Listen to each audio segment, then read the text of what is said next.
मान्यवर अभी एक फैशन हो गया है, अभी एक फैशन हो गया है, आम्बेडकर आम्बेडकर आम्बेडकर आम्बेडकर आम्बेडकर आम्बेडकर। इतना नाम अगर भगवान का लेते हैं तो 7 जन्मों तक स्वर्ग मिल जाता। अच्छी बात है ना सुनिए तो। ಸಿಯಾನ್ ಕನ್ನಡ ವೀಕ್ಷಕರೇ ನಮಸ್ಕಾರ. ನಾನು ಶಶಿರೇಖಾ. ಇವತ್ತು ನಮ್ಮ ಜೊತೆ ದಲಿತ ಮುಖಂಡರಾದ ಸಿಯಾನ್ ಕನ್ನಡ ವೀಕ್ಷಕರೇ ನಮಸ್ಕಾರ. ನಾನು ಶಶಿರೇಖಾ. ಇವತ್ತು ಕಾರ್ಮಿಕರ ದಿನಾಚರಣೆ. ಕಾರ್ಮಿಕರು ತಮ್ಮ ಹಕ್ಕುಗಳಿಗೆ ಹೋರಾಟ ಮಾಡಿದ ದಿನ. ಆದ್ರೆ ಇವತ್ತಿಗೂ ಸಹ ಭಾರತದಲ್ಲಿ ಈ ಕಾರ್ಮಿಕರ ಹಕ್ಕುಗಳು ದಮನ ಆಗ್ತಾನೆ ಇದಾವೆ. ಈ ಕುರಿತಂತೆ ನಮ್ ಜೊತೆ ಇವತ್ತು ಮಾತನಾಡ್ತಾರೆ ರುಕ್ಮಿಣಿ ಅವರು. ಇದು ಗಾರ್ಮೆಂಟ್ಸ್ ಲೇಬರ್ ಯೂನಿಯನ್ ನ ಅಧ್ಯಕ್ಷರಾಗಿ ಅವರು ಕಾರ್ಮಿಕರ ಸ್ಥಿತಿಗತಿ ಏನಾಗ್ಬೇಕಾಗಿದೆ, ಯಾವ ರೀತಿ ಸಪ್ರೆಸ್ಗೊಳಗಾಗ್ತಾ ಇದ್ದಾರೆ, ಈ ಎಲ್ಲಾ ವಿಚಾರಗಳನ್ನ ವಿವರವಾಗಿ ನಮಗೆ ತಿಳಿಸ್ತಾರೆ. ಮೇಡಮ್ ನಮಸ್ಕಾರ. ನಮಸ್ಕಾರ ಶಶಿರೇಖಾ, ಹೇಳಿ. ಈಗ ತಾವು ಇವತ್ತು ನಿಮ್ಗೆ ಮೊದಲಿಗೆ ಕಾರ್ಮಿಕ ದಿನಾಚರಣೆಯ ಶುಭಾಶಯಗಳು. ಕಾರ್ಮಿಕರಿಂದ ಒಂದು ದೇಶ ಬೆಳೀತಾ ಹೋಗುತ್ತೆ. ಆದ್ರೆ ಕಾರ್ಮಿಕರ ಹಕ್ಕುಗಳಿಗೆ ಯಾವತ್ತೂ ಒಂದು ಚ್ಯುತಿ ಬರ್ತಾ ಇರೋದು ಮುಂದುವರಿತಾನೆ ಹೋಗ್ತಿದೆ. ಇವತ್ತು ತಾವು ಕಾರ್ಮಿಕ ವಲಯದಲ್ಲಿ ಅಂದ್ರೆ ಮುಖ್ಯವಾಗಿ ಗಾರ್ಮೆಂಟ್ಸ್ ಮಹಿಳೆಯರ ಒಂದು ಸ್ಥಿತಿಗತಿಗಳನ್ನ ತಾವು ಯಾವ ರೀತಿ ಸರಿ ಇದೆಯಾ, ಸರಿ ಇಲ್ವಾ, ಹೇಗ್ ಸರಿ ಆಗ್ಬೇಕು ಅಂತ ಅಪೇಕ್ಷೆ ಪಡ್ತೀರಾ? ಅದೇ ಸರಿ ಇಲ್ಲ ಅಂತಂದ್ರೆ ಇವಾಗ ನಮ್ಮಲ್ಲಿ ಈಗ 44 ಕಾನೂನನ್ನ ತಿದ್ದುಪಡಿ ಮಾಡಿ 4 ಕೋಡ್ಗಳಾಗಿ ಮಾಡಿದ್ದಾರೆ. 4 ಕೋಡ್ಗಳಾಗಿ ಮಾಡಿದ್ದಾರೆ. ಮತ್ತೆ ಈ ಕಾರ್ಮಿಕ ದಿನಾಚರಣೆ ಉಟ್ಕೊಂಡಿದ್ದೇನೆ 16 ಗಂಟೆ ಕೆಲಸ ಅನ್ನ ವಿರೋಧಿಸಿ ಅಮೆರಿಕ ಚಿಕಾಗೋ ನಗರದಲ್ಲಿ ಅದು ಟೆಕ್ಸ್ಟೈಲ್ ಮಿಲ್ಗಳಲ್ಲಿ ಕೆಲಸ ಮಾಡುವಂತ ಕಾರ್ಮಿಕರು ಹೋರಾಟ ಮಾಡೇನೆ ಇವತ್ತೇನಾದ್ರೂ ಕಾರ್ಮಿಕ ದಿನಾಚರಣೆ ಅಂತ ವಿಶ್ವದಲ್ಲೇ ಆಚರಣೆ ಮಾಡ್ತಿದ್ರೆ ಅದು ಟೆಕ್ಸ್ಟೈಲ್ ಅಲ್ಲಿ ಗಾರ್ಮೆಂಟ್ಸ್ ಅಲ್ಲಿ ಕೆಲಸ ಮಾಡೋ ಕಾರ್ಮಿಕರಿಂದಾನೇ ಬಂದಂತದ್ದು. ಆ ದಿನ ಬಂದಾಗ ILO ವಿಶ್ವಸಂಸ್ಥೆಗಳು ಸೇರ್ಕೊಂಡು ದೊಡ್ಡ ಗೋಲಿಬಾರ್ ಎಲ್ಲ ಆಯ್ತು. ಅದೆಲ್ಲ ಆದ್ಮೇಲೆ ILO ಇಂದ ಡಿಕ್ಲೇರ್ ಆಯ್ತು 8 ಗಂಟೆ ಕೆಲಸ, 8 ಗಂಟೆ ವಿಶ್ರಾಂತಿ, 8 ಗಂಟೆ ಮನೋರಂಜನೆ ಅಂತ ಹೇಳಿ ವಿಭಾಗಗಳನ್ನ ಮಾಡಿ 8 ಗಂಟೆ ಕೆಲಸದ ಅವಧಿ ಅಂತ ಮಾಡಿದ್ರು. ಇವತ್ ಮತ್ತೆ ಅದು ರಿವರ್ಸ್ ಆಗಿ ಇವತ್ 12 ಗಂಟೆ ಕೆಲಸ ಮಾಡ್ಬೇಕು ಅನ್ನೋ ತರದ್ದು ಆಗ್ತಾ ಇದೆ. ನೀವೆಲ್ಲ 12 ಗಂಟೆ ಮಾಡ್ತಾ ಇದ್ದೀರಾ? ಇನ್ನೂ ಮಾಡ್ತಾ ಇಲ್ಲ. ಅದು ಕಾನೂನು ಬಂದ್ರೆ ಮಾಡಿಸಬಹುದು, OT ರೂಪದಲ್ಲಿ ಮಾಡಿಸಬಹುದು. 12 ಗಂಟೆ ಬಂದ್ರೆ ಮತ್ತೆ ಇದೇ ವಿಚಾರವಾಗಿ ಇವರು ಕಾನೂನನ್ನ ಎಲ್ಲ ಅಧ್ಯಯನ ಮಾಡಿ 8 ಗಂಟೆ ಮಾಡ್ಬೇಕು ಅಂತ ಹೇಳಿ ಅಂಬೇಡ್ಕರ್ ಅವರು ಸಹ ಹೇಳಿದ್ರು. ಹೌದು, ನಮ್ಮ ಸಂವಿಧಾನ ವಿರೋಧಿಗಳಲ್ವಾ ಹೀಗೆಲ್ಲ ಮಾಡಿದ್ರೆ? ಹೌದೌದೌದು. ಇವಾಗ ಏನಂತಂದ್ರೆ ಕಾರ್ಮಿಕರನ್ನ ಮತ್ತೆ ಆಧುನಿಕ ಜೀತ ಪದ್ಧತಿಗೆ ತಳ್ಳೋ ಅಂತ ಕೆಲಸ ಆಗ್ತಾ ಇದೆ. ಈಗ ಕಾನೂನುಗಳೆಲ್ಲ ಬಂದಿದ್ದು ಎಲ್ಲ ಯಾವ್ದು ಉಲ್ಲಂಘನೆ ಆಗ್ಬಾರ್ದು, ಅವ್ರಿಗೆ PF ಸಿಗ್ಬೇಕು, ESI ಸಿಗ್ಬೇಕು, 8 ಗಂಟೆ ಕೆಲಸದ ಅವಧಿ ಇರ್ಬೇಕು, ಮತ್ತೆ ಟ್ರೇಡ್ ಯೂನಿಯನ್ ರಿಜಿಸ್ಟರ್ ಮಾಡ್ಕೊಳ್ಳೋಂತ ಹಕ್ಕಿರ್ಬೇಕು, ಅವ್ರಿಗೆ ಯಾವ್ದೇ ತರದ್ದು ಅನ್ಯಾಯಗಳು ಆಗ್ಬಾರ್ದು ಅಂತ ಏನೆಲ್ಲ ಕಾನೂನು ತಂದ್ರು. ಅದು ಮತ್ತೆ ಇವತ್ತು ರಿವರ್ಸ್ ಆಗಿ ಇವತ್ತು ಏನು ಸರ್ಕಾರಗಳು ಇವತ್ತು ಮಾಲೀಕರು ಏಜೆಂಟ್ ಆಗಿ ಕೆಲಸ ಮಾಡ್ತಾ ಇದ್ದಾರೆ. ಕಾರ್ಮಿಕರುಗಳನ್ನ ಕೇಂದ್ರ ರಾಜ್ಯ ಎರಡುವೆ. ಕೇಂದ್ರ ಸರ್ಕಾರ ಮೇನ್ ಆಗಿ ಕೇಂದ್ರ ಸರ್ಕಾರದ ಪಾತ್ರ ಜಾಸ್ತಿ ಇದೆ. ರಾಜ್ಯ ಸರ್ಕಾರದಲ್ಲಿ ಇವಾಗ ಬೇರೆ ಬೇರೆ ರಾಜ್ಯಗಳ ಆಲ್ರೆಡಿ ಮಾಡಿದ್ದಾರೆ. ಇಲ್ಲಿ ರಾಜ್ಯ ಸರ್ಕಾರ, ನಮ್ಮ ರಾಜ್ಯ ಸರ್ಕಾರ ಇನ್ನೂ ಮಾಡಿಲ್ಲ. ಆದ್ರೆ ಅದರಲ್ಲಿ ಚರ್ಚೆ ಮಾಡೋದಕ್ಕೆ ಬಿಟ್ಟಿದ್ದಾರೆ. ಯಾವ್ಯಾವ್ದು ಸರಿ ಇದೆ, ಏನ್ ಮಾಡ್ಬೇಕು ಅನ್ನೋಂಥದ್ದನ್ನ ನೋಡ್ಬೇಕು. ಅದು ಇನ್ನೂನು ಜಾರಿ ಇಲ್ಲಿ ಮಾಡಿಲ್ಲ. ಅದು ಸೆಂಟ್ರಲ್ ಗವರ್ಮೆಂಟ್ ಆಗೋಗಿದೆ. ಆದ್ರೆ ತೂಗು ಗತಿ ಅಂತೂ ಇದ್ದೇ ಇದೆ. ಹೌದು. ಅದ್ರಲ್ಲಿ ತುಂಬಾ ಅನ್ಯಾಯ. ಅದ್ರಲ್ಲೂ ಈಗ ಹೆಣ್ಮಕ್ಳು ಕೆಲಸ ಮಾಡೋ ಸೆಕ್ಟರ್ಗಳಲ್ಲಿ ತುಂಬಾ ಕಷ್ಟ ಇದೆ. ಇವಾಗ ನೋಡಿ, ಕಾನೂನು ಇದ್ದಾಗ್ಲೇನೆ ಕಾರ್ಮಿಕರಿಗೆ ರಕ್ಷಣೆಗಳಿಲ್ಲ. ಎಷ್ಟೊಂದು ಹೆಣ್ಮಕ್ಳು ಕೆಲಸ ಮಾಡುವಾಗ ಸೆಕ್ಷುವಲ್ ಹರಾಸ್ಮೆಂಟ್ ಆಗುತ್ತೆ, ವರ್ಬಲ್ ಹರಾಸ್ಮೆಂಟ್ ಆಗುತ್ತೆ, ಕೆಲಸದಿಂದ ತೆಗಿಯುವಂತದ್ದು, ಪ್ರೊಡಕ್ಷನ್ ಟಾರ್ಚರ್, ಕೆಟ್ಟದಾಗ ಬೈಯುವಂತದ್ದು, ಟ್ರಾನ್ಸ್ಪೋರ್ಟ್ ಸರಿ ಇಲ್ಲ, ಇದೆಲ್ಲವೂ ಇದ್ದಾಗ ಈಗ ಕಾನೂನು ಚೇಂಜಸ್ ಆದ್ರೆ ಇನ್ನು ಯಾವ ತರ ಕಾರ್ಮಿಕರು ಒಂದು ಶೋಷಣೆಗೆ ಒಳಗಾಗ್ತಾರೆ ಅನ್ನೋಂಥದ್ನ ನಾವು ನೋಡ್ಬೇಕಾಗುತ್ತೆ. ತುಂಬಾ ಒಂಥರ ಕೆಟ್ಟ ಪರಿಸ್ಥಿತಿಗೆ ನಾವು ಮತ್ತೆ ಹೋಗ್ತಾ ಇದೀವಿ ಅನ್ನೋಂತ ಒಂದು ಫೀಲಿಂಗ್ ಆಗ್ತಾ ಇದೆ ನಮ್ಗೆ. ಮೇಡಮ್, ನಿಮ್ಗೆ ಈಗ ಬೇಸಿಕ್ ಸ್ಯಾಲರಿ ಏನು ಗವರ್ಮೆಂಟ್ ನಿಗದಿ ಮಾಡಿರೋದಷ್ಟು ಅದು ಬರ್ತಾ ಇದೆಯಾ? ಮಿನಿಮಮ್ ವೇಜ್ ಕೊಡ್ತಾ ಇದ್ದಾರೆ. ಮಿನಿಮಮ್ ವೇಜ್ ಇವತ್ತು 460 ರೂಪಾಯಿ, 460ರಿಂದ 80 ರೂಪಾಯಿ ಇದೆ ಅಷ್ಟೇನೇನೆ. ಇವತ್ತಿಗೆ ನಿಮ್ಗೆ ಇವತ್ತು ಗ್ಯಾಸ್ ಬೆಲೆ ನೋಡಿದ್ರೆ ಇವತ್ತು ಜಾಸ್ತಿ ಆಗಿದೆ. ನೀವು ಗಂಟ್ಲು ಒಣಗ್ತಿದೆ ಅಂತ ಒಂದ್ ಫ್ಯಾಕ್ಟರಿಯಿಂದ ಒಂದ್ ಕಾಫಿನೂ ಕುಡಿಯಕ್ಕಾಗಲ್ಲ ಅಂತ ಕುಡಿಯಕ್ಕಾಗಲ್ಲ. ಹೌದು. ಇದೆಲ್ಲ ನಮ್ದು ಕೊಡ್ತಿರೋ ವೇಜು ಜಾಸ್ತಿ ಮಾಡ್ಬೇಕಲ್ವಾ? ಮಾಡ್ಬೇಕು, ಖಂಡಿತ. ನಮ್ದು ಏನಂದ್ರೆ ಇವಾಗ ಮಿನಿಮಮ್ ವೇಜು ಇವತ್ತು 12ರಿಂದ 13,000 ಏನ್ ಸಿಗ್ತಾ ಇದೆ ಅನ್ಸ್ಕಿಲ್ಡ್ ವರ್ಕರ್ಗೆ. ನಾವು ಎಲ್ಲಾ trade union, central trade union ಗಳ ವತಿಯಿಂದ 36ರಿಂದ 41,000 ಕನಿಷ್ಠ ವೇತನ ನಿಗದಿ ಮಾಡಬೇಕು ಅನ್ನೋದು ನಮ್ಮ ಡಿಮ್ಯಾಂಡ್ ಇದೆ. ಮತ್ತೆ ಕಾರ್ಮಿಕ ಕಾನೂನುಗಳನ್ನ ವಾಪಸ್ ತಗೋಬೇಕು, ತಿದ್ದುಪಡಿ ಮಾಡಬಾರ್ದು ಅನ್ನೋದು ಒಂದು ಸ್ಟ್ರಾಂಗ್ ಆಗಿ ಒಂದು ಇದಿದೆ. ಮತ್ತೆ ಇವಾಗ ಮೆನ್ಸ್ಟ್ರಲ್ ಲೀವ್ ಏನು ತಂದಿದೆ ಅದು ಸರ್ಕಾರ ಒಂದು ಇದು ಮಾಡಿದ್ದು ಅದು ಸ್ವಾಗತಾರ್ಹ. ಆದ್ರೆ ಅದನ್ನ ಎಲ್ಲಾ ಕಡೆ ಇಂಪ್ಲಿಮೆಂಟೇಷನ್ ಆಗ್ಬೇಕು. ಅದು ಕಾರ್ಮಿಕರು ತಗೊಳ್ಳೋ ಅಂತದ್ದು ಇಂಪ್ಲಿಮೆಂಟೇಷನ್ ಆಗಿಲ್ವಾ ಅವೆಲ್ಲ? ಆಗ್ಬೇಕು. ಅದು ಇನ್ನೂ ಎಲ್ಲೂ ಕೊಟ್ಟಿಲ್ಲ. ಅದು ಎಲ್ಲಾ ಕಡೆನೂ ಜಾರಿ ಆಗ್ಬೇಕು. ಬರೀ ಎಲ್ಲೋ ಫ್ಯಾಕ್ಟ್ರಿಗಳಲ್ಲಿ ಕೆಲಸ ಮಾಡೋರ್ಗೆ ಮಾಡ್ತಾ ಇದೀವಿ ಇನ್ನಿಲ್ಲೋ ಅಂತ ಅಲ್ಲ. ಎಲ್ಲಾ ಹೆಣ್ಮಕ್ಳು ಯಾವ್ದು ಎಲ್ಲಾ ಸೆಕ್ಟರ್ ಎಲ್ಲಾ ಹೆಣ್ಮಕ್ಳಿಗೂ ಸಿಗ್ಬೇಕಾಗುತ್ತೆ. ಅದು ಆ ರೀತಿಯಾಗಿ ಕಾನೂನನ್ನ ಜಾರಿ ಮಾಡ್ಬೇಕಾಗುತ್ತೆ. ಮತ್ತೆ ಎಲ್ಲಾ ಕಡೆ ಹೆಣ್ಮಕ್ಳು ಕೆಲಸ ಮಾಡೋ ಕಡೆ ಐಸಿ ಕಮಿಟಿಗಳನ್ನ ರಚನೆ ಮಾಡ್ಬೇಕಾಗುತ್ತೆ. ಸೆಕ್ಷುವಲ್ ಹರಾಸ್ಮೆಂಟ್ ಅನ್ನೋದು ತುಂಬಾ ವ್ಯಾಪಕವಾಗಿ ಹರಡ್ತಾ ಇರೋದ್ರಿಂದ ಅದು ಎಲ್ಲಾ ಕಡೆ ಹೆಣ್ಮಕ್ಳು ಕೆಲಸ ಮಾಡೋ ಕಡೆ ಐಸಿ ಕಮಿಟಿಗಳನ್ನ ತುಂಬಾ ಸ್ಟ್ರಾಂಗ್ ಆಗಿ ಮಾಡ್ಬೇಕಾಗುತ್ತೆ. ಮತ್ತೆ ಕಾರ್ಮಿಕರಿಗೆ ಗೌರವ ಸಿಗ್ಬೇಕು. ಗೌರವ ನಿಮ್ಗೆ ವರ್ಬಲ್ ಹರಾಸ್ಮೆಂಟ್ ಇರುತ್ತೆ ಅಂತ ಹೇಳಿದ್ರಿ. ಎಲ್ಲ ಕಾರ್ಮಿಕರು ಅಥವಾ ಕಾರ್ಮಿಕ ಮಹಿಳೆಯರು ಪುರುಷರು ಯಾರಿಗೆ ಅಲ್ಲ ಅದು ಆಗ್ತಿದೆ, ಹರಾಸ್ಮೆಂಟ್ ನಂಗೆ ಮಾಡ್ತಿದ್ದಾರೆ ಅನ್ನೋದು ಅವ್ರ ಗಮನಕ್ಕೆ ಅರಿವು ಆಗುತ್ತಾ? ಅದನ್ನ ಸಾಲ್ವ್ ಮಾಡ್ಕೊಳಕ್ ಪ್ರಯತ್ನ ಯಾವ ರೀತಿ ಮಾಡ್ತಾರ ಅವರು? ಅದೇ ಇವಾಗ ಏನಂದ್ರೆ ಈ ಸೂಪರ್ವೈಸರ್ ಗಳೆಲ್ಲ ಗಂಡಸರು ಇರ್ತಾರೆ ಗಾರ್ಮೆಂಟ್ ಫ್ಯಾಕ್ಟರಿಗಳಲ್ಲಿ. Supervisor, production manager, APM, floor incharge ಇವರೆಲ್ಲ ಗಂಡಸರು ಇರ್ತಾರೆ. ಯಾರು ಕೆಳ ದರ್ಜೆಯಲ್ಲಿ ಕೆಲಸ ಮಾಡೋಂತವರೆಲ್ಲ ಮಹಿಳೆಯರು ಇರ್ತಾರೆ. ಅವ್ರ ಏನ್ ಮಾಡ್ತಾರೆ, ತುಂಬಾ ಪ್ರಬಲವಾಗಿರೋದ್ರಿಂದ ಇವ್ರಿಗೆ ಪ್ರೊಡಕ್ಷನ್ ಆಗಿಲ್ಲ ಅನ್ನೋ ಕಾರಣಕ್ಕೆ ಅಥವಾ ಏನೋ ತಿರ್ಗಿಸ್ ಮಾತಾಡಿದ್ರೆ ಅವ್ರ ಮೇಲೆ ರಿಟಾಲಿಯೇಷನ್ ಮಾಡೋದು, ಟಾರ್ಗೆಟ್ ಮಾಡೋದು, ಅವ್ರಿಗೆ ಬೇರೆ ಬೇರೆ ಕೆಲಸಗಳು ಕೊಡೋದು, ಆ ತರದೆಲ್ಲ ತುಂಬಾ ಟಾರ್ಗೆಟ್ ಗಳನ್ನ ಮಾಡೋದು, ಬೈಯೋದು ಅದೆಲ್ಲ ಮಾಡ್ತಾರೆ. ಕಾರ್ಮಿಕರು ಗುರ್ತಿಸಿದಾಗ ಮ್ಯಾನೇಜ್ಮೆಂಟ್ ಅವ್ರು ಅವರೆಲ್ಲ ಒಗ್ಗಟ್ಟಾಗಿರ್ತಾರೆ. ಯಾರೋ ಒಬ್ರು ಕಾರ್ಮಿಕರು ಒಂದು ವಿಷಯನ ರೈಸ್ ಮಾಡಿದ್ರೆ 10 ಜನ ಸುತ್ತಾಕತ್ತಾರೆ. ಎಲ್ಲ ಐಡಿ ಇನ್ಚಾರ್ಜ್ ಇಂದ ಹಿಡಿದು, ಸೂಪರ್ವೈಸರ್ ಇಂದ ಹಿಡಿದು, QC ಇಂದ ಹಿಡಿದು, ಪ್ರೊಡಕ್ಷನ್ ಮ್ಯಾನೇಜರ್ ಇಂದ ಹಿಡಿದು ಎಲ್ಲಾರು ಒಂದು ವರ್ಕರ್ಗೆ ಸುತ್ಕೊಂಡ್ರೆ ಆ ವರ್ಕರ್ಗೆ ಬಾಯಿ ತೆಗಿಯಕ್ಕೆ ಆಗಲ್ಲ. ಅಷ್ಟ್ರ ಮಟ್ಟಿಗೆ ಬಾಯಿ ಮುಚ್ಚಿ ಒಂದು ಅವ್ರ ಹೇಳೋದೆಲ್ಲಾನು ಒಪ್ಕೊಂಡು ಬಾಯಿ ಮುಚ್ಕೊಂಡು ಕೆಲಸ ಮಾಡ್ಬೇಕು ಸಾರಿ ಅಂತ ಹೇಳಿ, ಇಲ್ಲ ಅಂತ ಅಂದ್ರೆ ಕೆಲಸ ಬಿಟ್ಟು ಹೋಗ್ಬೇಕು. ಅವೆರಡೇ ಆಪ್ಷನ್. ಇದ್ರ ನಡುವೆ ಸರ್ಕಾರದ ಅಧಿಕಾರಿಗಳು ಇರ್ತಾರೆ, ಅವರು ರೆಗ್ಯುಲರ್ ವಿಸಿಟ್ ಹಾಕೋದು, ಇದನ್ನ ಒಂದ್ ಸೂಕ್ಷ್ಮವಾದ ಗಮನಿಸುವಂತದ್ದು ಯಾವುದೇ ವ್ಯವಸ್ಥೆ ಸರ್ಕಾರದಿಂದ ಮಾಡಿಲ್ವಾ ಇದುವರೆಗೂ? ಇಲ್ಲ. ಕಾರ್ಮಿಕ ಇಲಾಖೆ ಎವ್ರಿಡೇ ಮಾನಿಟರಿಂಗ್ ಮಾಡಲ್ಲ ಅವರು. ಇವಾಗ ಕಾರ್ಮಿಕರು ಯೂನಿಯನ್ಗಳ ಹತ್ರ ಬರ್ತಾರೆ, ಯೂನಿಯನ್ ಇಂದ ರೈಸ್ ಮಾಡ್ತಾರೆ, ಯೂನಿಯನ್ಗಳು ಮಾತಾಡ್ತಾರೆ, ಮ್ಯಾನೇಜ್ಮೆಂಟ್ ಹತ್ರ ಮಾತಾಡ್ತೀವಿ ನಾವು. ಸ್ವಲ್ಪ ಮಟ್ಟಿಗೆ ಯೂನಿಯನ್ಗಳು ಇರೋ ಕಡೆ ಕಾರ್ಮಿಕರು ಎಲ್ಲಿ ಒಂಚೂರು ಅವೇರ್ನೆಸ್ ಇದೆ ಅಲ್ಲಿ ವಾಯ್ಸ್ ಅನ್ನು ರೈಸ್ ಮಾಡ್ತಾರೆ. ಯೂನಿಯನ್ನೇ ಇಲ್ದಿರೋ ಕಡೆ ಎಷ್ಟೊಂದ್ ಕಾರ್ಮಿಕರು ಶೋಷಣೆನ ಸಹಿಸ್ಕೊಂಡು ದಿನನಿತ್ಯ ಕಣ್ಣೀರ್ ಹಾಕೊಂಡ್ ಮನೆಗೆ ಹೋಗ್ತಾರೆ. ಇಂತ ಪರಿಸ್ಥಿತಿ ಇದೆಲ್ಲ ತಪ್ಪಿಲ್ಲ. ಎಲ್ಲಿ ಒಂದು 10% ವರ್ಕರ್ನು ಯೂನಿಯನೈಸ್ ಆಗಿಲ್ಲ, ಇನ್ನ 90% ವರ್ಕರ್ ಇವತ್ತುನು ಕಣ್ಣೀರ್ ಹಾಕ್ತಾ ಮನೆಗೆ ಹೋಗ್ತಾ ಇದಾರೆ. ದಿನನಿತ್ಯ ಶೋಷಣೆಗಳನ್ನ ಫೇಸ್ ಮಾಡ್ತಾ ಇದಾರೆ, ದಿನನಿತ್ಯ ಹರಾಸ್ಮೆಂಟ್ ನ ಫೇಸ್ ಮಾಡ್ತಾ ಇದಾರೆ, ಕಡಿಮೆ ವೇಜಸ್ ಇದೆಲ್ಲವೂ ನಡೀತಾ ಇದೆ. ಹಂಗಾಗಿ ಕಾರ್ಮಿಕರು ಸರ್ವಿಸೇ ಮಾಡಲ್ಲ. 5 ವರ್ಷ ಆಗ್ತಿದ್ದಂಗೆ ರಿಸೈನ್ ಮಾಡಿ ಎಲ್ಲ ಇರೋದೆಲ್ಲ ತಗೊಂಡು ಸರ್ವಿಸ್ ದುಡ್ಡೆಲ್ಲ ಆಮೇಲೆ ಮತ್ತೆ ಅದೇ ಫ್ಯಾಕ್ಟ್ರಿಗೆ ಜಾಯ್ನ್ ಆಗೋದು ಅಥವಾ ಬೇರೆ ಫ್ಯಾಕ್ಟ್ರಿಗೆ ಜಾಯ್ನ್ ಆಗೋದನ್ನ ಮಾಡ್ತಾರೆ.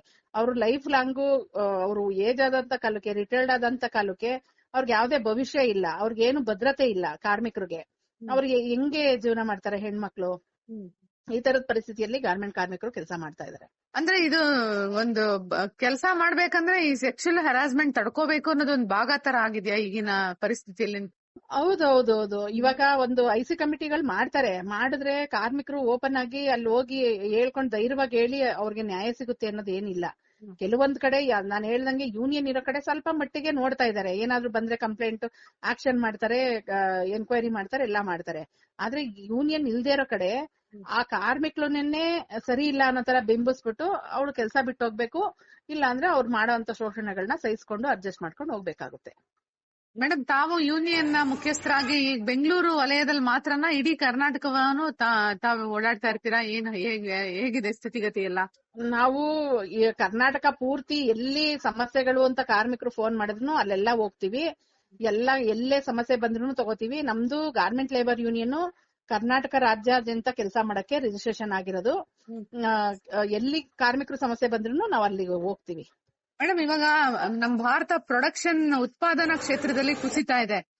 ಇದರಿಂದ ಕಾರ್ಮಿಕರು ಏನು ಗಾರ್ಮೆಂಟ್ಸ್ ಮುಚ್ತಾ ಇದಾವ? ಗಾರ್ಮೆಂಟ್ಸ್ ಮೊದಲಷ್ಟೇ ಇದಾವ? ಏನು ನೌಕರಿ ಸಮಸ್ಯೆ ಇದೆಯಾ ಇಲ್ವಾ? ಹೊಸ ತರ ಸಮಸ್ಯೆಗಳು ಏನ್ ಬಂದಿವೆ ಮೇಡಮ್? ಇವಾಗ ಏನಂತಂದ್ರೆ ಮುಂಚೆ ಎಲ್ಲ ಕೋವಿಡ್ ಪ್ರಾಬ್ಲಮ್ ಇದ್ದಾಗ ಸ್ವಲ್ಪ ಮಟ್ಟಿಗೆ ಡೌನ್ ಆಗಿತ್ತು ಕೆಲಸ. ಅದಾದ್ಮೇಲೆ ಸ್ವಲ್ಪ ರಿಕವರಿ ಆಗಿದ್ರು. ಮತ್ತೆ ಇವಾಗ ಏನದು ಇದ್ರದ್ದು ಟಾರಿಫ್ದು ಬಂತು ವಿಷಯ. ಅವಾಗ ಸ್ವಲ್ಪ ಒಂದ್ 6 ತಿಂಗಳು ತುಂಬಾ ಸಫರ್ ಪಟ್ರು.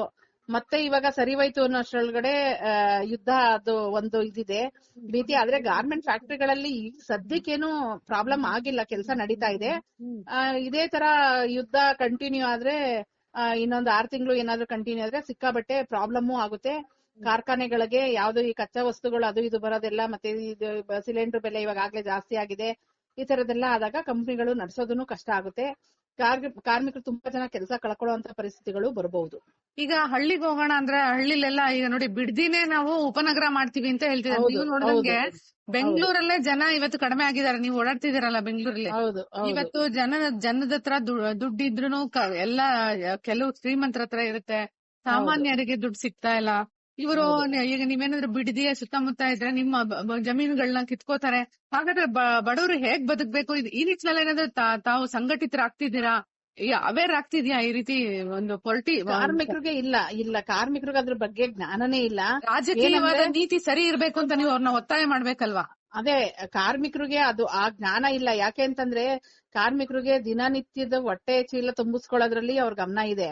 ಇದು ರಾಜಕೀಯವಾಗಿ ಏನೇನು ಹುನ್ನಾರಗಳು ನಡೀತಿದೆ, ಜಮೀನ್ ಕಿತ್ಕೊಳ್ಳೋದಾಗ್ಲಿ, ಭೂಮಿ ಕಿತ್ಕೊಳ್ಳೋದಾಗ್ಲಿ, ನಾಳೆ ನಮ್ಮ ಪರಿಸ್ಥಿತಿ ಏನೋ ಅವ್ರಲ್ಲ ಅವ್ರ ಭವಿಷ್ಯದ ಬಗ್ಗೆನೇನೆ ಜ್ಞಾನ ಇಲ್ದೇ ಇರೋರು 5 ವರ್ಷಕ್ಕೊಂದ್ಸತಿ ರಿಸೈನ್ ಕೊಟ್ಟು ಸೆಟ್ಲ್ಮೆಂಟ್ ತಗೊಂಡು ಎಲ್ಲಾನು ಬರ್ದ್ ಮಾಡ್ಕೊಳ್ತಾರು ಈ ಹೆಣ್ಮಕ್ಳು. ನಾಳಿನ ಪರಿಸ್ಥಿತಿ ಬಗ್ಗೆ ನಿಜವಾಗ್ಲೂ ಖಂಡಿತ ಯೋಚನೆ ಮಾಡ್ತಾ ಇಲ್ಲ. ಆದ್ರೆ ನಾವು ಅವೇರ್ನೆಸ್ ಕೊಡುವಾಗ ಹೇಳ್ತಾ ಇದೀವಿ ಈ ತರದೆಲ್ಲ ಆಗ್ತಾ ಇದೆ ಅಂತ ಹೇಳಿ. ಅವ್ರಿಗೆ ಏನಂತಂದ್ರೆ ಇವತ್ತಿಂದು ನೋಡ್ಕೋತೀವಿ, ಈ ತಿಂಗಳು ನಾವು ಬಾಡಿಗೆ ಕಟ್ಟಬೇಕು, ಸಂಬಳ ಬರ್ಬೇಕಷ್ಟೇ, ಮುಂದಿಂದು ಗೊತ್ತಿಲ್ಲ ನಮ್ಗೆ. ನಿಮ್ ಮುಂದಿನ ಭವಿಷ್ಯ ಏನು, ನೀವು ಸರ್ವಿಸ್ ಮಾಡಿ ಕೆಲಸ ಮಾಡಿ ರಿಟೈರ್ಡ್ ಆಗೋವರ್ಗ ಮಾಡಿ ನಿಮ್ ಭವಿಷ್ಯಕ್ಕೆ ಏನ್ ಮಾಡ್ತೀರಾ ಅಂದ್ರೆ ಗೊತ್ತಿಲ್ಲ ನಮ್ಗೆ. ಇವತ್ತು ಇರ್ತೀವ ನಾಳೆ ಇರ್ತೀವೋ ಗೊತ್ತಿಲ್ಲ. ಇವತ್ತಿನ ಊರಲ್ಲೆಲ್ಲ ಇದ್ರೆ ಏನೋ ಒಂದು ಸ್ಥಿರ ಆಸ್ತಿ ಆದ್ರೂ ಇದೆ, ಬೆಂಗಳೂರಲ್ಲಿ ಸ್ಥಿರ ಆಸ್ತಿ ಮಾಡೋದ್ ಕಷ್ಟ, ತುಂಬಾ ಕಷ್ಟ ಅಲ್ವಾ? ಹೌದು. ಇಂಥ ಸಂದರ್ಭದಲ್ಲಿ ನಮ್ಮ ಭೂಮಿಗೆ ನೀವು ಕೈ ಹಾಕ್ಬಾರ್ದು. ನಾವು ಇಲ್ಲಿ ಕಾರ್ಮಿಕರಾದ್ರೆ ನಮ್ಮ ಊರಲ್ಲಿ ನಮ್ಮ ಸ್ವಲ್ಪ ಜಮೀನ್ ಇದ್ದಾಗ ನಮ್ಮವರು ಇರ್ತಾರೆ, ಅಲ್ಲಿ ನಮಗ್ ಸ್ಥಿರವಾದ ಒಂದ್ ವ್ಯವಸ್ಥೆ ಇರುತ್ತೆ, ಅದನ್ನು ಕಿತ್ಕೋಬಾರ್ದು ಅಂತ ಕೇಳ್ಬೇಕಲ್ವಾ ಇವರು? ಹೌದು. ಅಲ್ಲ, ಕಾರ್ಮಿಕರು ಮತ್ತೆ ರೈತರು ತುಂಬಾ ಒಂದಕ್ಕೊಂದು ತುಂಬಾ ಸಂಬಂಧ ಇದೆ. ಈಗ ಕಾರ್ಮಿಕರು ತುಂಬಾ ಜನ ಕಾರ್ಮಿಕರು ಮಕ್ಳೇನೇನೆ ಕಾರ್ಖಾನೆಗಳಿಗೆ ಬಂದಿದ್ದಾರೆ. ಹೊಲ ಇಲ್ಲ, ಅರ್ಧ ಎಕರೆ ಜಮೀನ್ ಮಾಡಿಕೊಂಡವ್ರೆ, 10 ಕುಂಟೆ 20 ಕುಂಟೆ ಜಮೀನ್ ಇರೋರೇನೇನೆ ಜಾಸ್ತಿ ಜನ ಬೆಂಗಳೂರಲ್ಲಿ ಗಾರ್ಮೆಂಟ್ ಫ್ಯಾಕ್ಟ್ರಿ ಕೆಲಸ ಮಾಡ್ತಾ ಇರೋಂತವ್ರು. ಹಂಗಾಗಿ ಹೌದು. ರೈತರಿಗೂ ಕಾರ್ಮಿಕರಿಗೂ ಯಾವ್ದೇ ವ್ಯತ್ಯಾಸ ಇಲ್ಲ. ಕಾರ್ಮಿಕರಿಗೂ ರೈತರಿಗೂನು ತುಂಬಾ ಹತ್ರದ ಸಂಬಂಧ ಇದೆ. ಒಬ್ರಿಗೊಬ್ರು ಪರಸ್ಪರ ಯಾವ್ರಿಗೆ ಎಫೆಕ್ಟ್ ಆದ್ರೂ ಇಬ್ರು ಅನುಭವಿಸ್ಬೇಕಾಗುತ್ತೆ. ಯಾಕೆಂದ್ರೆ ರೈತರ ಮಕ್ಕಳಾಗಿ ಬಂದಿರೋರು ನಾವು ಎಲ್ಲ. ವರ್ಷಕ್ಕೊಂದ್ಸರಿ ಆಚರಣೆ ಅಂತೂ ಮಾಡ್ತಾರೆ. ಸಿಎಂ ಯಾರೇ ಸಿಎಂ ಇದ್ರು ಆಚರಣೆ ಮಾಡ್ತಾರೆ, ಖುಷಿ ಪಡ್ಬಿಡ್ತಾರೆ. ಆದ್ರೆ ಒಂದ್ ದಿನದ ಆಚರಣೆ ಮುಗ್ದೋಗುತ್ತೆ ನಿಮ್ ಕಷ್ಟ ಸುಖ ಎಲ್ಲ. ಆದ್ರಿಂದ ಈ ಪ್ರತಿಯೊಂದು ಎಲೆಕ್ಷನ್ ಅಲ್ಲೂ ನೀವು ಕೇಳ್ತಾನೆ ಇರ್ತೀರಾ, ಆದ್ರೆ ನಿಮ್ಗೆ ಫಲಿತಾಂಶ ಎಷ್ಟು ಮಟ್ಟಕ್ಕೆ ಸಿಕ್ಕಿದೆ ಮೇಡಮ್? ಸಿಗ್ತಾ ಇಲ್ಲ, ಸ್ಪಂದನೆ ಸಿಗ್ತಾ ಇಲ್ಲ. ಜನರಲ್ ಆಗಿ ಮಾಡ್ತಾರೆ. ಈಗ ಗಾರ್ಮೆಂಟ್ ಕಾರ್ಮಿಕರಿಗೆ ಈಗ 7-8 ವರ್ಷ ಆಗೋಯ್ತು ಕನಿಷ್ಠ ವೇತನ ರಿವೈಸ್ ಆಗಿ, ಇಲ್ಲಿ ತನಕ ಆಗಿಲ್ಲ. ಹೌದು, 8 ವರ್ಷದ ಮೇಲಾಯ್ತು ಕನಿಷ್ಠ ವೇತನ ರಿವೈಸ್ ಆಗಿಲ್ಲ. 3 to 5 years ರಿವೈಸ್ ಆಗ್ಬೇಕು, ಆಯ್ತಾ? ಇಲ್ಲಿ ತನಕ ಆಗಿಲ್ಲ. ಇವಾಗ ಏನೋ ಆಗಸ್ಟಿಗೆ ಮಾಡ್ತೀವಿ ಅಂತಾರೆ. ಒಂದು ಚೂರು ಗಮನ ಇಲ್ಲ. ಹೋದಾಗೆಲ್ಲಾನು ಮನವಿ ಕೊಟ್ಟಾಗೆಲ್ಲಾನು ಆಗುತ್ತೆ ಈಗಾಗುತ್ತೆ, 3 ತಿಂಗಳು ಟೈಮ್ ಕೊಡಿ, 6 ತಿಂಗಳು ಟೈಮ್ ಕೊಡಿ ಅಂತಾರೆ. ಆದ್ರೆ ಮಾಲೀಕರು ಹೋಗಿ ತುಂಬಾ ಪ್ರಬಲವಾಗಿ ಒಂದು ಇದನ್ನ ಮಾಡ್ತಾರೆ, ಅವ್ರ ಹತ್ರ ಲಾಬಿನ ಮಾಡ್ತಾರೆ. ಅವ್ರ ಲಾಬಿಗ್ ಮಾಡಿದ್ರು ಕಾರ್ಮಿಕರಿಗೆ. ಮತ್ತೆ ಈಗ ಕಾಂಗ್ರೆಸ್ ನಿಂದ ಬಂದ್ರಲ್ಲ ಅವರು ಕಾರ್ಮಿಕ ಸಚಿವರಾಗಿ ಸಂತೋಷ್ ಲಾಡ್ ಅವರು, ಏನು ಅವ್ರದಿಂದ ಉಪಯೋಗ? ಸಂತೋಷ್ ಲಾಡ್ ಅವರು ಬೇರೆ ಸೆಕ್ಟರ್ಗೆಲ್ಲ ಮಾಡಿದಾರೆ, ಇಲ್ಲ ಅಂತ ಅಲ್ಲ.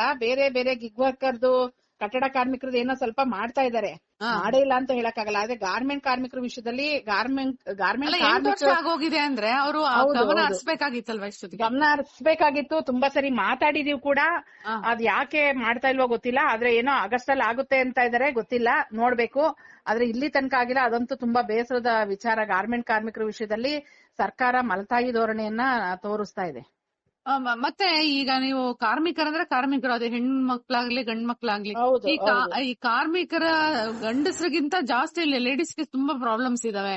ಈ ಪ್ರಾಬ್ಲಮ್ ಸಾಲ್ವ್ ಮಾಡಕ್ಕೆ ತಾವು ಯಾವ ರೀತಿ ಫ್ಯೂಚರ್ ಪ್ಲಾನ್ ಅನ್ನ ಸರ್ಕಾರ ಅಳವಡಿಸ್ಕೊಂಡ್ರೆ ಚೆನ್ನಾಗಿರುತ್ತೆ ಅಂತ ಎಕ್ಸ್ಪೆಕ್ಟ್ ಮಾಡ್ತೀರಾ?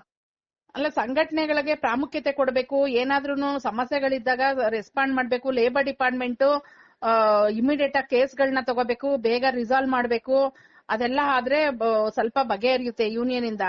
ಈ ಕನ್ಸಿಲೇಷನ್ಗೆ 2 ತಿಂಗಳು 3 ತಿಂಗಳು ಟೈಮ್ ಕೊಟ್ರೆ ಏನಾಗುತ್ತೆ? ಕಾರ್ಮಿಕರು ಒಂದ್ ದಿನದ್ದು ಜೀವನನೇ ಕಷ್ಟ ಅಂದ್ರೆ ಇವಾಗ ಏನೋ ಒಂದ್ ಕೇಸ್ ಹಾಕಿ ವರ್ಷಾನ್ಗಟ್ಲೆ ಒದ್ದಾಡಕ್ ಆಗಲ್ಲ.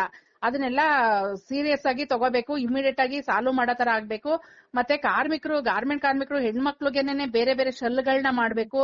ಮತ್ತೆ ಅದು ಬಂದ್ರೆ ಕೇಸ್ ಇಮಿಡಿಯೇಟ್ ಆಗಿ ರಿಸಾಲ್ವ್ ಮಾಡೋ ತರ ಮಾಡಿದ್ರೆ ತುಂಬಾ ಒಳ್ಳೇದಾಗುತ್ತೆ. ಮತ್ತು ಕಾರ್ಮಿಕರು ಅದರಲ್ಲೂ ಬೆಂಗಳೂರು ಅಂತ ನಗರದಲ್ಲಿ ಕಾರ್ಮಿಕರಿಗೆ ಈಗ ಹೆಣ್ಮಕ್ಳಿಗೆ ಏನಾದ್ರು ವ್ಯವಸ್ಥೆ ಇದೆ, ಬಸ್ಸಲ್ಲಿ ಓಡಾಡಕ್ ವ್ಯವಸ್ಥೆ ಮಾಡಿದ್ದಾರೆ. ಆದ್ರೆ ಮೆಟ್ರೋ ದರಗಳು ತುಂಬಾ ಫಾಸ್ಟ್ ಆಗಿ ಹೋಗ್ಬೇಕು ಅಂತ ಮೆಟ್ರೋ ವ್ಯವಸ್ಥೆ ಇದ್ರೂ ನಿಮ್ಗೆ ಅದು ಕೈಗೆ ಎಟ್ಕಲ್ಲ. ಇದ್ರ ಬಗ್ಗೆ ಒಂದು ವ್ಯವಸ್ಥೆ ಆಗ್ಬೇಕಿತ್ತಲ್ವಾ? ಕಾರ್ಮಿಕರಿಗೆ ಒಂದ್ ಕಾರ್ಡ್ ಮಾಡ್ಕೊಟ್ಟು ಅದನ್ನ ವ್ಯವಸ್ಥೆ ಮಾಡಿಸುವಂತದ್ದು. ಹೌದೌದೌದು. ಅಲ್ಲ, ಕಾರ್ಮಿಕರಿಗೆ ಮೆಟ್ರೋದಲ್ಲಿ, ಟ್ರೈನ್ ಅಲ್ಲಿ, ಬಸ್ಸಲ್ಲೆಲ್ಲ ಓಡಾಡಕ್ಕೆ ವ್ಯವಸ್ಥೆ ಮಾಡ್ಕೊಡ್ಬೇಕು. ಈಗ ನಮ್ ಗಾರ್ಮೆಂಟ್ ಕಾರ್ಮಿಕರಿಗೆ ಮೆಟ್ರೋ ಕನ್ಸು ಬಿಡಿ. ಬಸ್ಸಲ್ಲಿ ಏನೋ ಫ್ರೀ ಇದೆ ಓಡಾಡ್ಕತಾರೆ, ಆದ್ರೆ ಮೆಟ್ರೋದಲ್ಲಿ ಹೋಗೋದು ತುಂಬಾ ಕನ್ಸು. ಈಗ ನೀವೇನೋ ಅಲ್ಲೆಲ್ಲೋ ಇದ್ದೀರಾ ಪೀಣ್ಯ ಹತ್ರ, ಎಲೆಕ್ಟ್ರಾನಿಕ್ ಸಿಟಿಗೆ ಬರ್ಬೇಕು, ಒಂದೇ ದಿವಸದಲ್ಲಿ ಓಡಾಡ್ಬೇಕು ಅಂದ್ರೆ ಮೆಟ್ರೋ ಇದೆ, ಉಪಯೋಗ ಮಾಡ್ಕೋಬೇಕು. ಆದ್ರೆ ದುಡ್ಡಿದ್ದವ್ರು ಮಾತ್ರ ವ್ಯವಸ್ಥೆ ಅನ್ನೋ ತರ ಆಗ್ಬಿಟ್ಟಿದೆಯಲ್ಲ. ಹೌದೌದು. ನಾವ್ ಎಷ್ಟೊತ್ತಾದ್ರೂ ಬಸ್ಸೇ ಕಾಯ್ಬೇಕು, ಬಸ್ಸಲ್ಲೇ ಹೋಗ್ಬೇಕು, ಮೆಟ್ರೋದಲ್ಲಿ ಹೋಗಕ್ ಆಗದೇ ಇಲ್ಲ. ನಾವೇ ಓಡಾಡಲ್ಲ ಬಿಡಿ. ನಾವ್ ಯೂನಿಯನ್ ಲೀಡರ್ ಆಗಿ ನಮ್ಗೇನೇನೆ ಭಯ ಆಗುತ್ತೆ ಮೆಟ್ರೋಗ್ ಅಷ್ಟೊಂದು ದುಡ್ಡಾಗಿದೆ ಅಂತ ಹೇಳಿ. ಕಾರ್ಮಿಕರು, ಸಾಮಾನ್ಯ ಕಾರ್ಮಿಕರು ಹೆಂಗ್ ಓಡಾಡ್ತಾರೆ? ಅಂದ್ರೆ ನಾವು ಉದ್ಧಾರ ಮಾಡಿದ್ದು ಅಂತ ಹೇಳ್ಕೋತಾರಲ್ಲ ಇವರು ಮುಖ್ಯಮಂತ್ರಿಗಳು, ಮಂತ್ರಿಗಳೆಲ್ಲ. ಯಾರಿಗ ಉದ್ಧಾರ ಮಾಡಿದ್ರು? ಶ್ರೀಮಂತರಿಗಂತನ? ಅದೇ ಮೇಡಮ್, ತಾವ್ ಎಷ್ಟು ವರ್ಷ ಆಯ್ತು ಯೂನಿಯನ್ ಬಂದು? ನಾನು 25 ವರ್ಷದಿಂದ ಸಂಘಟನೆಯಲ್ಲಿ ಕೆಲಸ ಮಾಡ್ತಾ ಇದ್ದೀನಿ. ನೀವು ಇದು ಗಾರ್ಮೆಂಟ್ಸ್ ಅಲ್ಲಿ ವರ್ಕ್ ಶುರು ಮಾಡಿ? ಹೌದೌದು. ಗಾರ್ಮೆಂಟ್ ಫ್ಯಾಕ್ಟರಿಯಲ್ಲಿ 17 ವರ್ಷ ಕೆಲಸ ಮಾಡಿದೀನಿ. ಅದಾದ ನಂತರ 2001ರಿಂದನೂ ಸಂಘಟನೆ ಕಟ್ಕೊಂಡು ಮತ್ತೆ 2007ರಲ್ಲಿ ಫ್ಯಾಕ್ಟರಿಯಿಂದ ಹೊರಗಡೆ ಬಂದೆ. ಅಲ್ಲಿವರೆಗ ನಾನು ಫ್ಯಾಕ್ಟರಿ ಒಳಗಡೆನೆ ಇದ್ದೆ. ಕಾರ್ಮಿಕರು ಮುಖಂಡರಾಗಿ ಫ್ಯಾಕ್ಟರಿ ಒಳಗಡೆ ಕೆಲಸ ಮಾಡ್ಕೊಂಡು 2007ರಿಂದ ನಾನು ಫುಲ್ ಟೈಮು ಸಂಘಟನೆಗೆ ಬಂದು ಕೆಲಸ ಮಾಡ್ತಾ ಇದ್ದೀನಿ. ನಾನು ಸಂಘಟನೆಯಲ್ಲಿ ಕೆಲಸ ಶುರು ಮಾಡಿದ್ದು 2002ರಿಂದ. ಈ ಸಂಘಟನೆಯಲ್ಲಿ ನೀವು ಇವತ್ತು ನಿಮಗೆ ಇವತ್ತು ಕಾರ್ಮಿಕ ದಿನಾಚರಣೆ ನಿಮ್ ಕೆಲಸ ತೃಪ್ತಿ ಕೊಡ್ತಾ ಇದೆಯಾ? ಸಮಸ್ಯೆಗಳು ಇಲ್ಲ, ಯಾವ್ದು ತೃಪ್ತಿ ಕೊಡ್ತಾ ಇಲ್ಲ. ಅದು ಏನು ಪ್ರತಿ ವರ್ಷ ಕಾರ್ಮಿಕ ದಿನಾಚರಣೆ ಬರುತ್ತೆ ಹೋಗುತ್ತೆ. ಆದ್ರೆ ಇವತ್ತು ಕಾರ್ಮಿಕರುಗಳು ಆ ದಿನಾಚರಣೆ ಅದ್ರದ್ದು ಮಹತ್ವನೂ ಗೊತ್ತಿಲ್ಲ ಅವರಿಗೆ, ಏನು ಗೊತ್ತಿಲ್ಲ. ಅವತ್ತು ರಜಾ ಸಿಕ್ಕಿದ್ರೆ ಊರ್ಗ್ ಹೋಗ್ತೀವಿ ನಾವು, ಇನ್ನೇನೋ ಕೆಲಸ ಇದೆ ಮುಗಿಸ್ಕೊಂಡ್ ಬರ್ತೀವಿ, ಇನ್ನೇನೋ ಎಲ್ಲ ಹೋಗ್ಬೇಕು, ಸಂಬಂಧಿಕರ ಮನೆಗೆ ಹೋಗ್ಬೇಕು, ನೆಂಟರ ಮನೆಗೆ ಹೋಗ್ಬೇಕು, ದೇವಸ್ಥಾನಕ್ಕೆ ಹೋಗ್ಬೇಕು ಅನ್ನೋ ಪರಿಸ್ಥಿತಿಯಲ್ಲಿ ಇದಾರೆ ಹೊರತು ನಮ್ ಪರಿಸ್ಥಿತಿ ಹಿಂಗಿದೆ. ನಾವು ಹೋರಾಟ ಮಾಡ್ಬೇಕು, ಇದು ನಮ್ ದಿನಾಚರಣೆ, ನಾವು ಸ್ಟ್ರಾಂಗ್ ಆಗಿ ಒಂದ್ ಪ್ರತಿಭಟನೆ ಮಾಡ್ಬೇಕು, ಸರ್ಕಾರದ ಗಮನ ಸೆಳೆಬೇಕು ಅನ್ನೋದು ಕಾರ್ಮಿಕರಿಗೆ ಅದು ತುಂಬಾ ಕಷ್ಟ ಇದೆ. ಹೆಣ್ಮಕ್ಳು ಮಿನಿಸ್ಟರ್ ಸಿಗ್ದಾಗ ನೀವು ಕೇಳಬೇಕಾಗಿತ್ತಲ್ಲ, ನೀವು ಚುನಾಯಿತ ಸರ್ಕಾರ, ನಾವೆಲ್ಲ ನಿಮ್ಗೆ ಓಟ್ ಹಾಕಿದೀವಿ, ನಿಮ್ಗೂ ಪ್ರತಿಯೊಂದ್ ಕೇಳಕ್ಕೂ ಪ್ರತಿಭಟನೆ ಮಾಡ್ಬೇಕಾ? ನಿಮ್ದು ಫ್ಲಾಪ್ ಅಲ್ವಾ ಸರ್ಕಾರ ಅಂತ ನೀವು ಕೇಳಲಿಲ್ವಾ ಯಾವತ್ತು? ಅಲ್ಲ, ಕೇಳ್ತೀವಿ. ಕೇಳಿದ್ರೆ ಇವಾಗ ನಮ್ಗೆ ಬೇರೆ ಇದಕ್ಕಿನ್ನ ಇವಾಗ ಇವರು ಸ್ವಲ್ಪ ಪರವಾಗಿಲ್ಲ. ಆದ್ರೆ ಗಾರ್ಮೆಂಟ್ ವರ್ಕರ್ ವಿಷಯದಲ್ಲಿ ಯಾವ್ದು ಮಾಡಿಲ್ಲ ಬಿಡಿ. ಬೇರೆ ಇದ್ರಲ್ಲಿ ಸ್ವಲ್ಪ ಮಟ್ಟಿಗೆ ರೆಸ್ಪಾಂಡ್ ಮಾಡ್ತಾ ಇದ್ರೆ ಯೂನಿಯನ್ ಲೀಡರ್ಗಳು, ಬೇರೆ ನಮ್ಮ ಸೆಂಟ್ರಲ್ ಟ್ರೇಡ್ ಯೂನಿಯನ್ ಗಳ ಲೀಡರ್ಗಳನ್ನ ಕರೆದು ಮಾತಾಡೋದಿರ್ಬೋದು, ಕೇಳಿಸ್ಕೊಳ್ಳೋದಿರ್ಬೋದು, ಅಟ್ಲೀಸ್ಟ್ ಕೇಳಿಸ್ಕೊಳಕಾದ್ರೂ ಮಾಡ್ತಾ ಇದಾರೆ. ಆದ್ರೆ ನಮ್ಗೆ ಹಿಂದಿನ ಸರ್ಕಾರ ತುಂಬಾ ವರ್ಸ್ಟ್ ಆಗಿತ್ತು. ಈಗ ಅಟ್ಲೀಸ್ಟ್ ಕೇಳಿಸ್ಕೊಂಡು ರೆಸ್ಪಾಂಡ್ ಮಾಡ್ತಾ ಇದ್ರೆ. ಆದ್ರೆ ಗಾರ್ಮೆಂಟ್ ಕಾರ್ಮಿಕರ ವಿಷಯದಲ್ಲಿ ಸಂಬಳದಲ್ಲಿ ಖಂಡಿತ ಏನು ಚೇಂಜಸ್ ಆಗಿಲ್ಲ. ಅದು ತುಂಬಾ ಬಂಡವಾಳಶಾಹಿಗಳಿಗೆ ಯಾವುದೇ ಸರ್ಕಾರ ಬಂದ್ರು ಅವ್ರು ಪರ ವಾಲ್ತಿರ್ತಾರೆ ಅಂತ ಅನ್ಸೋದು ಯಾವಾಗ್ಲೂ ಅನ್ಸುತ್ತೆ. ತಾವು ಇದನ್ನ ಒಪ್ತೀರಾ? ಇದನ್ನ ಅದೇ ಒಪ್ಪಲ್ಲ ನಾವು. ಬಂಡವಾಳಶಾಹಿಗಳ ಇವಾಗ ಬಂಡವಾಳ ಹಾಕಿದ್ರೆ ಕಾರ್ಮಿಕರು ಬೇಕು ದುಡಿಯಕ್ಕೆ. ಬಂಡವಾಳ ಹಾಕ್ಬಿಟ್ಟು ಒಂದು ಮನೇಲಿ ದುಡ್ಡನ್ನ ಹಾಕ್ಬಿಟ್ರೆ ಡಬಲ್ ಆಗಲ್ಲ. ಅದನ್ನ ಇನ್ವೆಸ್ಟ್ ಮಾಡಿದ್ರೇನೆ ಕಾರ್ಮಿಕರು ಕೆಲಸ ಮಾಡಿದ್ರೇನೆ ಅದು ಇದಾಗಕ್ಕೆ ಆಗೋದು. ಹಂಗಾಗಿ ಕಾರ್ಮಿಕರು ತುಂಬಾ ಇಂಪಾರ್ಟೆಂಟ್. ಕಾರ್ಮಿಕರಿಗೆ ಮಹತ್ವ ಕೊಡ್ಲೇಬೇಕು. ಬರೀ ಬಂಡವಾಳಗಾರರಿಗೆ ಸಪೋರ್ಟ್ ಮಾಡ್ಕೊಂಡ್ರೆ ಕಾರ್ಮಿಕರು ಇಲ್ದಿದ್ರೆ ಬಂಡವಾಳ ಹೆಂಗೆ ಉದ್ಧಾರ ಆಗ್ಬಿಡುತ್ತೆ? ತಾವು ಒಂದು ಇಂಪಾರ್ಟೆಂಟ್ ಪಾಯಿಂಟ್ ಹೇಳಿದ್ರೆ, ಇವತ್ತಿಗೂ ಸಹ ಕಾರ್ಮಿಕರ ದಿನಾಚರಣೆ ಅಂದ್ರೆ ಏನು ಅಂತ ಗೊತ್ತಿಲ್ಲ ಅಂತ. ನಿಮ್ಮ ಹಿಂದಿನ ಟೈಮ್ಗೆ ಹೋದ್ರೆ ಅವತ್ತಿನ ಕಾಲಕ್ಕೆ SSLC ಸಹ ಓದಿರ್ತಾ ಇರಲಿಲ್ಲ ಮಹಿಳೆಯರು, ಇವತ್ತು ಓದಿರ್ತಾರೆ ಅಂತ ಅಂದ್ಕೋತೀನಿ. ಆದ್ರೂ ಸಹ ನಮ್ಮ ದಿನಾಚರಣೆ ಅದ್ರ ಮಹತ್ವ ಏನು, ಯಾಕೆ ರೀಚ್ ಆಗ್ತಾ ಇಲ್ಲ, ಎಲ್ಲಿ ಎಡವ್ತಾ ಇರೋದು? ಇಲ್ಲ, ಹೆಣ್ಮಕ್ಳು ಟೈಮ್ ಕೊಡ್ತಾ ಇಲ್ಲ, ಅದಕ್ಕೆ ಕಲಿಯೋದಿಕ್ಕೆ ಟೈಮ್ ಕೊಡ್ತಾ ಇಲ್ಲ. ಮತ್ತೆ ಅವ್ರಿಗೆ ಅಷ್ಟು ಮನೆಯಲ್ಲಿ ಈಗ ಗಾರ್ಮೆಂಟ್ ಕಾರ್ಮಿಕರು ಸಿಂಗಲ್ ಹೆಡೆಡ್ ಆಗಿರೋದ್ರಿಂದ ತುಂಬಾ ಜವಾಬ್ದಾರಿಗಳು ಹೆಣ್ಮಕ್ಳ ಮೇಲೆ ಬೀಳ್ತಾ ಇದೆ. ಹಂಗಾಗಿ ನಾವು ಒಂದು ಕೆಲ್ಸಕ್ಕೆ ಹೋಗ್ತಾ ಇದೀವಿ, ನಾವು ಕಾರ್ಮಿಕರು ಅನ್ನೋ ಭಾವನೆನೇ ಬರ್ತಾ ಇಲ್ಲ ಅವರಿಗೆ. ಅಷ್ಟು ಒತ್ತಡ ಇದೆ, ಕಡಿಮೆ ಸಂಬಳ ಇದೆ, ತುಂಬಾ ಅದೆಲ್ಲಾನು ಇದ್ರ ಮೇಲೆ ಇನ್ಫೆಕ್ಟ್ ಆಗುತ್ತೆ. ಅವರು ತಿಳ್ಕೊಳಕ್ಕೆ ಅವ್ರಿಗೆ ಅಂತ ಇವಾಗ ನಾವು ಕಾರ್ಮಿಕರು ಅಂದ್ರೆ ನಮ್ಗೆ ಹಕ್ಕುಗಳಿದೆ, ಅದೆಲ್ಲ ತಿಳ್ಕೊಬೇಕು, ಹೆಂಗ್ ಬಂತು ಏನ್ ಬಂತು, ಅದಕ್ಕೆ ಸಮಯ ಕೊಡಕ್ಕೆ ಸಮಯ ಇಲ್ಲ ಅವ್ರ ಹತ್ರ. ಅದು ಪ್ರಾಬ್ಲಮ್ ಆಗ್ತಾ ಇರೋದು. ಪ್ರತಿಯೊಬ್ಬ ಕಾರ್ಮಿಕರು ತಿಳ್ಕೊಂಡ್ರೆ, ಅವ್ರ ಮಹತ್ವ ತಿಳ್ಕೊಂಡ್ಬಿಟ್ರೆ ಸರ್ಕಾರ ಅವ್ರಿಗೆ ಮಣಿಯುತ್ತೆ ಅಂತ ತಮಗ ಅನ್ಸಲ್ವಾ? ಖಂಡಿತ ನಾನು ಅದೇ ಹೇಳ್ತೀನಿ, ನಮ್ ಕಾರ್ಮಿಕರಿಗೆ ಅದೇ ಹೇಳ್ತೀನಿ. ನೋಡಿ, ನಾವೆಲ್ಲಾರನು ಈಗ ಬೇರೆಯವರೆಲ್ಲ ಕುತ್ಕೊಳ್ತಾರೆ ಹೋರಾಟಕ್ಕೆ, ಒಂದೇ ಒಂದಿನ ಎಲ್ಲಾರು ಬೀದಿಗಿಳಿದ್ರೆ ಅಟ್ಲೀಸ್ಟ್ ಎಷ್ಟು ನಾವು ಬೆಂಗಳೂರಲ್ಲಿ 5 ಲಕ್ಷಕ್ಕಿಂತ ಹೆಚ್ಚು ಜನ ಇದೀವಿ. ಅಟ್ಲೀಸ್ಟ್ 1 ಲಕ್ಷ ಜನ ರೋಡಿಗಿಳಿದ್ರೆ ಸರ್ಕಾರ ನಮ್ಮ ಹತ್ರನೇ ಬರುತ್ತೆ, ನಾವು ಅವ್ರ ಹತ್ರ ಹೋಗಂಗಿಲ್ಲ. ಹೌದು ತುಂಬಾ ಇನ್ನೊಂದು ಸಮಸ್ಯೆ ಮಾಡಿದ್ದಾರೆ. ನೀವೇನಾದ್ರು ಸ್ವಾತಂತ್ರ್ಯ ಉದ್ಯಾನ ಬಂದ್ರೆ ಅಲ್ಲೊಂದು ಓಪನ್ ಜೈಲ್ ತರ ಕ್ರಿಯೇಟ್ ಮಾಡ್ಬಿಟ್ಟಿದ್ದಾರೆ. ಡಿ ಕೆ ಶಿವಕುಮಾರ್ ಅವರು ತಿಹಾರ್ ಜೈಲಲ್ಲಿ ಇದ್ದ ಅನುಭವನ ಏನೋ ಜೈಲ್ ತರ ಕ್ರಿಯೇಟ್ ಮಾಡಿದ್ದಾರೆ. ಇದು ಪ್ರಜಾಪ್ರಭುತ್ವ ವಿರೋಧಿ ಧೋರಣೆ ಅಂತ ಹೇಳಿ ನೀವು ಪ್ರೊಟೆಸ್ಟ್ ಮಾಡಿದಾಗ ಯಾಕೆ ಅದನ್ನ ನೀವು ಅವರಿಗೆ ಮನದಟ್ಟು ಮಾಡ್ತಾ ಇಲ್ಲ? ಅದು ಎಲ್ಲಾರು ಕೇಳ್ಬೇಕು. ಸೆಂಟ್ರಲ್ ಟ್ರೇಡ್ ಯೂನಿಯನ್ಗಳೇ ಸುಮ್ನೆ ಅವ್ರೆ. ನಾವೊಂದು ಸಣ್ಣ ಯೂನಿಯನ್ ಆಗಿ ಕೇಳಿದ್ರೆ ಚೆನ್ನಾಗಿರಲ್ಲ. ಎಲ್ಲಾರು ಒಗ್ಗಟ್ಟಿಂದ ಕೇಳ್ಬೇಕು, ಅದನ್ನ ಪ್ರಶ್ನೆ ಮಾಡ್ಬೇಕು. ಮುಂದಿನ ದಿನಗಳಿಗೆ ಅವ್ರಿಗೆ ಅಷ್ಟು ಅಂದ್ರೆ ಅಂಬೇಡ್ಕರ್ ಸಂವಿಧಾನ ಅಂತ ಹೇಳ್ತಾರೆ, ಆದ್ರೂ ಪ್ರತಿಭಟನೆ ಮಾಡೋರ್ನ ಅಲ್ಲಿ ಇಲ್ಲಿ ಗೇಟ್ ಹಾಕಿ ಕೂಡ ಹಾಕ್ತಾರೆ ಅಂದ್ರೆ ಟೋಟಲಿ ಅವ್ರು ಅಂಬೇಡ್ಕರ್ನ ವೈಲೇಟ್ ಮಾಡಿದಾರಲ್ವಾ? ಹೌದು. ಇದನ್ನ ನಾವು ಪ್ರಜಾಪ್ರಭುತ್ವ ವಿರೋಧಿ ಧೋರಣೆ ಅಂತ ಹೇಳ್ಬೇಕಾಗುತ್ತಲ್ವಾ? ಹೌದು. ಇದನ್ನ ಏನು ಸಿಎಂ ಸಿದ್ದರಾಮಯ್ಯ ನಾನು ಜನಪರವಾದವನು, ನಾನು ಇದು ಏನು ಅರಸುವವ್ರ ತರ ಇದ್ದೀನಿ ಅಂದಾಗ ಅವರು ಯಾಕೆ ಸಹಿಸಿದ್ದಾರೆ ಅಂತ ಇಲ್ಲಿ ಒಂದು ಪ್ರಶ್ನೆ ಅವ್ರ ಮುಂದೆನೆ ಇಡ್ತಾ ಇದುವರೆಗೆ ಮಾತಾಡಿದಕ್ಕೆ ಧನ್ಯವಾದಗಳು ಮೇಡಮ್. ನಮಸ್ಕಾರ. Thank you.